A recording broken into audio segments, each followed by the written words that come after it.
Hey YouTube, Untamed here. So a lot of you probably have heard about the UAW strike, the Unionized Auto Workers strike going on right now. So starting Thursday, yesterday, we saw, I think it was up to 13,000 UAW employees go on strike out of three different manufacturer plants, mainly targeting, of course, the domestic big three. So we got Chrysler, Stellantis being one of them, GM, and Ford.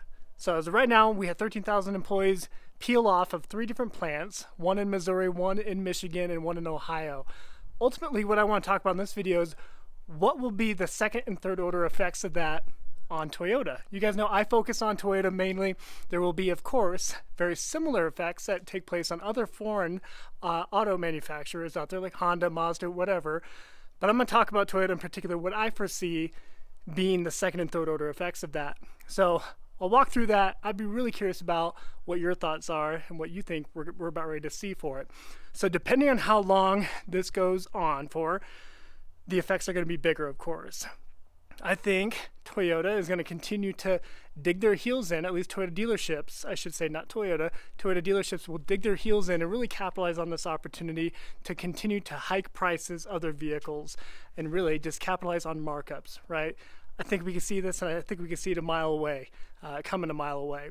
So already Toyota has developed a pretty bad reputation, the dealerships have, of being pretty greedy over COVID, throughout the pandemic, and really just taking advantage of the consumer due to supply chain issues, chip shortages, blah, blah, blah, right? We've seen that left and right.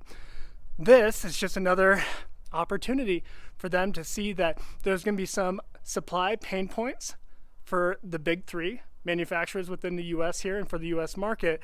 So what are people going to do? If they're going to be a little bit more restricted on what they can buy among the big three brands, Ford, GM, Chrysler, Stellantis, they're going to start moving to other options, and Toyota it will likely be the next runner-up for a lot of people, right? So because of that, they're going to see an even greater demand is what I'm getting at, right? There's going to be a greater demand for Toyota products.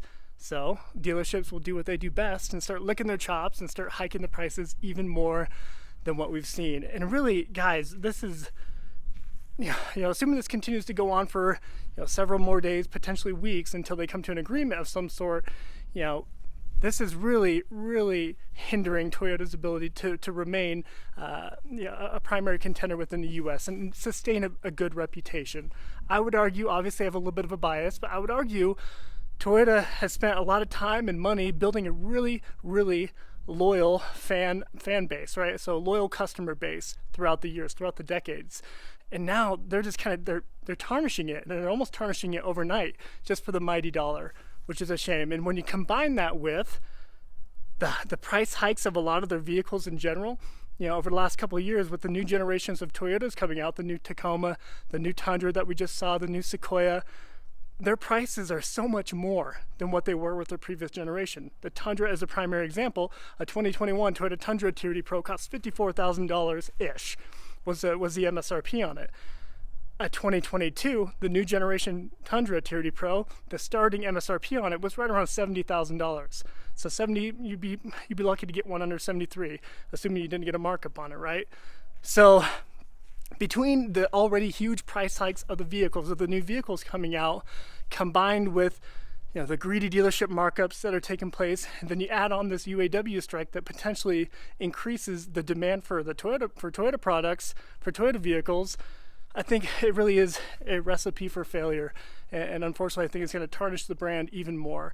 And brand loyalty is going to go out the window, I think, for a lot of people, and that is due to the greedy dealership tactics that we're about ready to see. So what if the UAW employees, what if they end up getting what they want? What if they end up getting that 36% salary increase over the next 3 years? What if they end up getting that? What does that mean for the prices of the big three vehicles? They're going to go up. They're going to go up some because each of those manufacturers is going to have to keep up with the pay that they're paying out to their employees, and that's got to come from some bottom line. So that just means the prices of the vehicles that they're going to sell is going to go up even more. I think Ford even said that they may go bankrupt. The company may go under if they were to satisfy the request of the UAW employees, which is a bit ridiculous, right? So I'll leave it at that. Really, I just want to talk through what the UAW strike right now means for Toyota in particular. I'd be curious to know what your thoughts are. Appreciate you watching as always. Till next time.